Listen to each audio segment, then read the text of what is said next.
Sir, সবুজ এসে গেছে।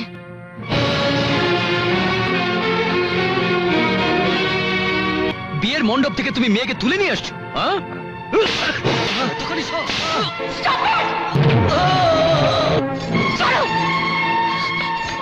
ওকে মারছেন কেন? ওকে মারবেন না।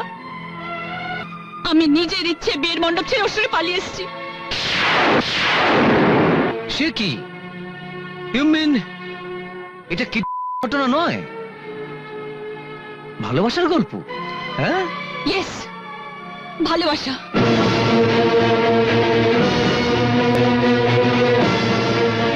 সরি মিস্টার চৌধুরী, এটা এর কেস নয়, ভালোবাসা।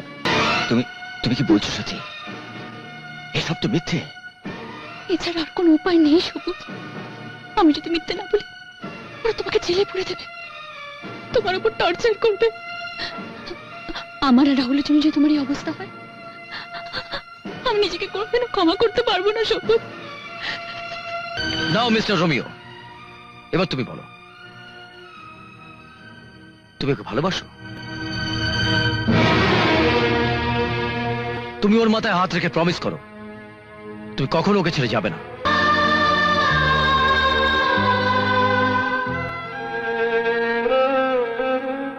আমি তোমার মাথা ছুঁয়ে বলছি মা, তোমরা যা ভাবছো তা মিথ্যে। সাথী আমাকে ভালোবাসে না, আমাদের দুজনের মধ্যে কোনো প্রেমের সম্পর্ক নেই। আমি ওকে ছেড়ে যাব না স্যার, কখনো না, কখনো না।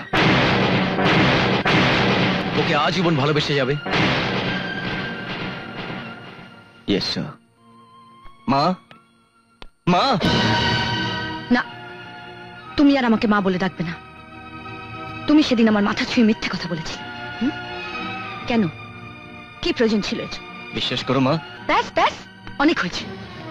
আর নতুন করে কোনো মিথ্যে বলো না। তোমার ওই একটা মিথ্যে আজকে আজকে আমাকে যে যন্ত্রণা দি। আমি প্রার্থনা করি তোমার মতো সন্তান ভগবান যেন আর কাউকে না দেন। একটা কথা মনে রেখো, তুমি তোমার মার কাছে মিথ্যে বলেছিলে। জানি না সাথীর মাথায় হাত রেখেও তুমি মিথ্যে বললে কিনা। যদি সত্যি বলে থাকো, তাহলে অন্তত এইটুকু জানবো যে ছেলে শুধু মা বাবার কাছেই মিথ্যে বলেছিল। চলো। এছাড়া আমার অন্য কোনো উপায় ছিল না মা। আমাকে ক্ষমা করো মা, ক্ষমা করো।